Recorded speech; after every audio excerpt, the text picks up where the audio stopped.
Tout a commencé par cela, l'obligation vaccinale, dont la population des Antilles françaises ne veut pas.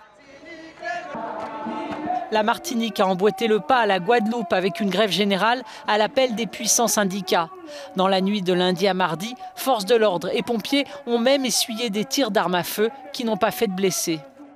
Nous croyons nécessaire de rappeler que c'est à chaque fois qu'il y a des agressions policières, comme il y a eu au CHU de Martinique, qu'il y a nécessairement une réaction des travailleurs.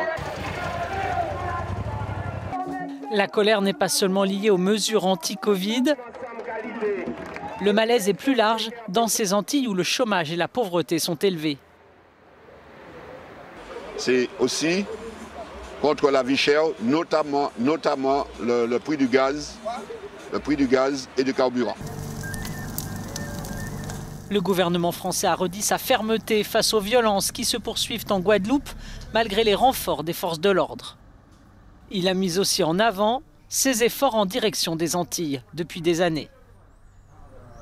La majorité parlementaire et ce gouvernement a accompli un effort de rattrapage sans précédent depuis 2017 et sur lequel nous ne le nions pas.